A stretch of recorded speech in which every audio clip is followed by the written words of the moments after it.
আসসালামু আলাইকুম রহমতুল্লাহ। লিটনস লার্নিং স্পার্কে আপনাদের সবাইকে স্বাগত। আশা করি আপনারা সবাই ভালো আছেন। আজকে আমরা ইংলিশে ন্যারেশন সম্পর্কে আলোচনা করব। চলুন শুরু করা যাক। তাহলে প্রথমে আসি, ন্যারেশনের বাংলা হলো উক্তি। আমরা বাংলা গ্রামারেও কিন্তু উক্তি পড়েছি। যাই হোক, আমি বাংলা গ্রামারকে এখানে ফোকাস করছি না, আমি ইংলিশ গ্রামারকে এখানে ফোকাস করার চেষ্টা করছি।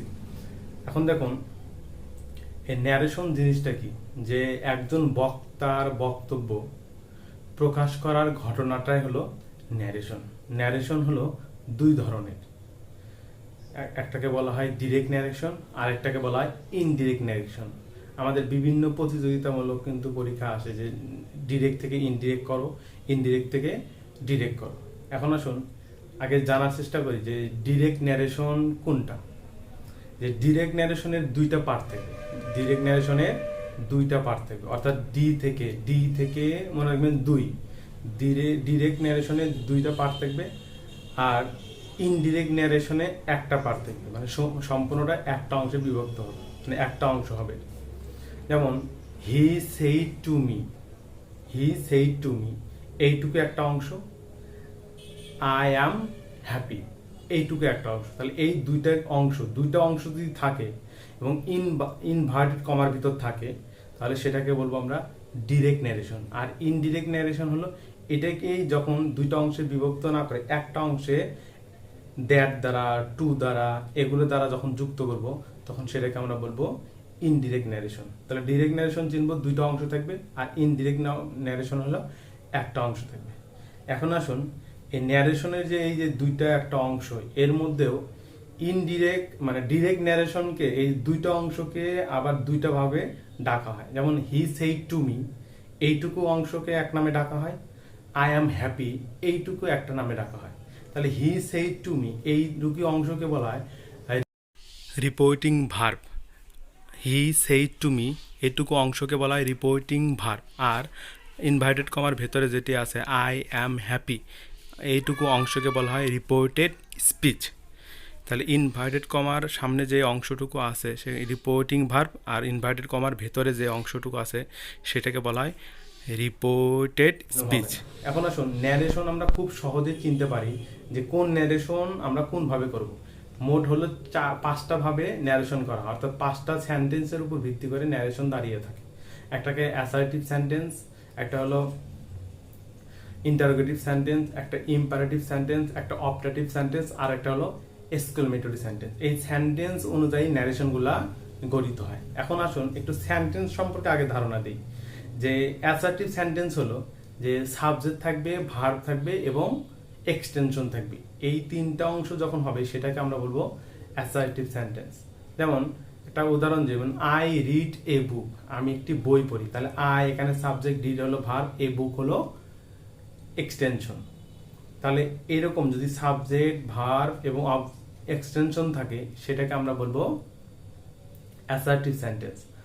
আর ইন্টারোগেটিভ সেন্টেন্স হলো ডাব্লিউএইচ দিয়ে শুরু হবে, অথবা ডু, ডিড এগুলো দিয়ে শুরু হবে, অথবা am, is are was were দিয়ে শুরু হবে এবং শেষে প্রশ্নবোধক চিহ্ন থাকবে, সেগুলোকে আমরা বলবো ইন্টারোগেটিভ সেন্টেন্স। যেমন what is your problem, what is your name, যাই হোক এগুলোর পরে কিন্তু একটা প্রশ্নবোধক সাইন হয়। তাহলে প্রশ্নবোধক সাইন এবং ডাব্লিউএইচ অথবা ডু, ডিড অথবা am, is are was were এগুলো দিয়ে কোনো শুরু হবে এবং শেষে থাকবে প্রশ্নবোধক চিহ্ন, সেগুলোকে বলে ইন্টারোগেটিভ সেন্টেন্স। এখন আসুন ইম্পারেটিভ সেন্টেন্স সম্পর্কে কথা বলি।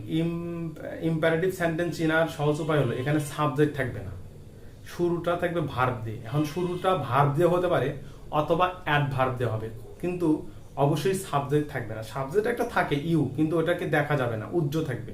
তাই ইম্পারেটিভ সেন্টেন্স হয় অ্যাডভার্ব দিয়ে শুরু হবে অথবা ডিরেক্ট ভার্ব দিয়ে শুরু হবে। যেমন প্লিজ ওপেন দ্য ডোর, এখানে প্লিজটা কিন্তু অ্যাডভার্ব, তাহলে হয় অ্যাডভার্ব দিয়ে শুরু হবে কিন্তু সাবজেক্ট থাকবে না, সেটাকে আমরা বলবো ইম্পারেটিভ সেন্টেন্স।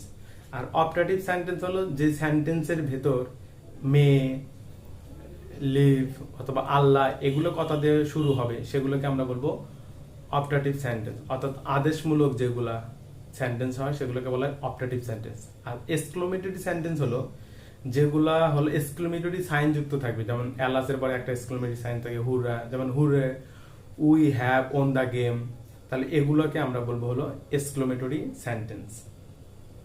তাহলে এই যে 5 ধরনের সেন্টেন্স নিয়ে আলোচনা করলাম, এখন আসুন এই সেন্টেন্স দিয়ে কিভাবে আমরা ন্যারেশনগুলো কমপ্লিট করতে পারি। আজকে আমি বেসিক লেভেলে আলোচনা করব। আমি এর পরবর্তী লেকচারগুলা সবগুলা আলাদা আলাদা ন্যারেশনের যে 5টা ধাপ, অর্থাৎ assertive, interrogative, imperative, operative, exclamative, এগুলো একটা একটা করে লেকচার তৈরি করার চেষ্টা করবো। আজকে আমি বেসিক আলোচনা করছি, যে বেসিক ক্লিয়ার হলেই আসলে এগুলা পারা সম্ভব। আর এবং এই ইংলিশ গ্রামারে ন্যারেশনটা অত্যন্ত একটা সহজ একটা টপিক।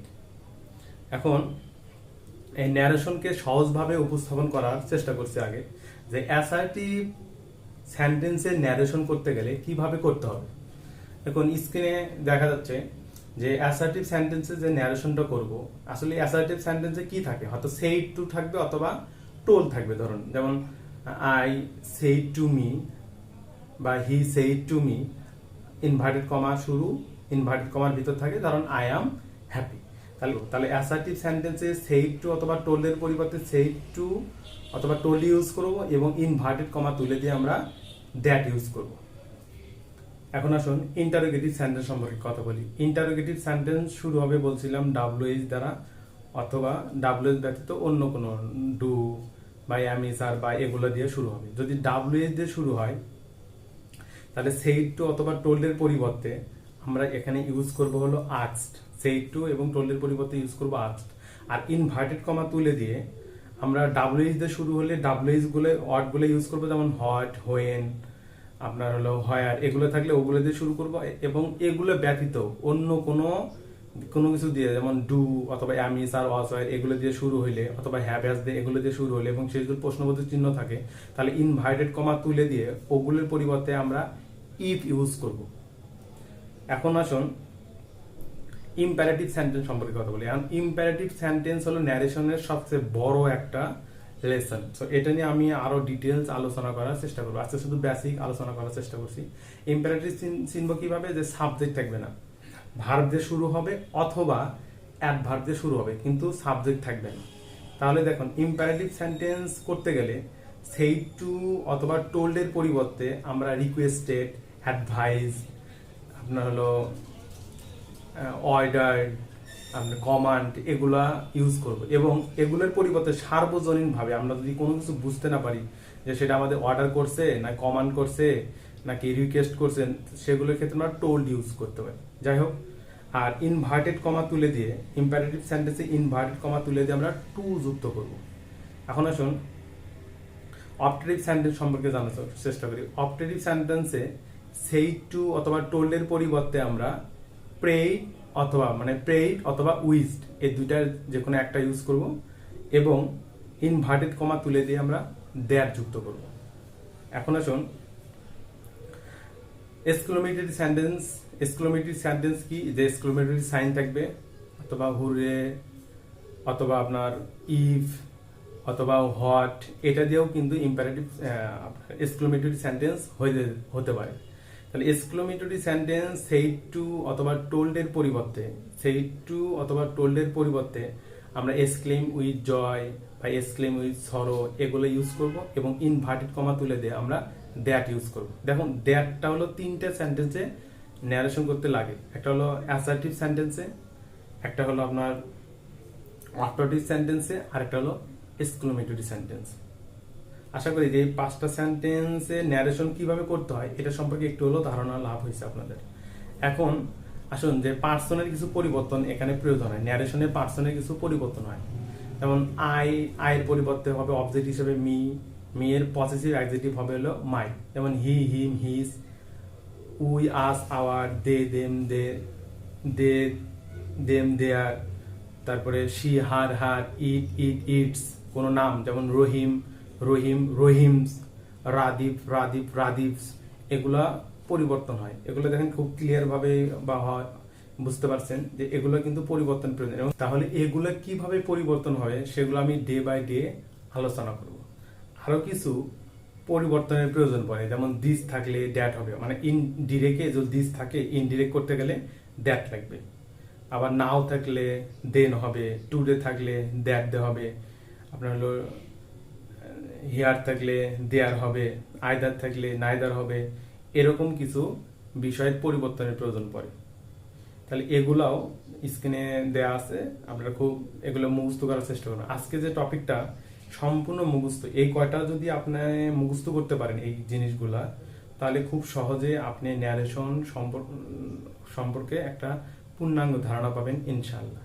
এবং কিছু টেন্সেরও পরিবর্তন হয়, যেমন যদি ডিরেক্টে যদি প্রেজেন্ট ইনডিফিনিট টেন্স হয়, ইনডিরেক্টে হবে পাস্ট ইনডিফিনিট।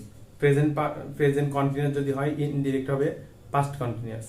প্রেজেন্ট পারফেক্ট হলো past perfect. Present perfect continuous হলে পাস্ট পারফেক্ট কন্টিনিউয়াস। এবং যদি পাস্ট ডিরেক্টে যদি পাস্ট ইনডিফিনিট হয়, তাহলে ইনডিরেক্ট হবে পাস্ট পারফেক্ট। আর ডিরেক্টে যদি পাস্ট কন্টিনিউয়াস হয়, তাহলে ইনডিরেক্ট হবে পাস্ট পারফেক্ট কন্টিনিউয়াস।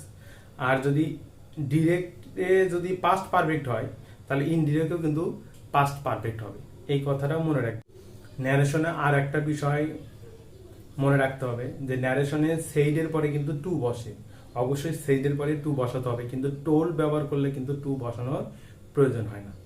আশা করি যে আপনারা আজকে বেসিক আলোচনাগুলো সব বুঝতে পারছেন, এবং যেগুলো মুখস্থ করা লাগবে, আজকে যে আলোচনা হলো সবগুলো আপনাকে মুখস্থ রাখতে হবে, তাহলে দেখবেন আপনার ন্যারেশন খুব সহজ মনে হবে।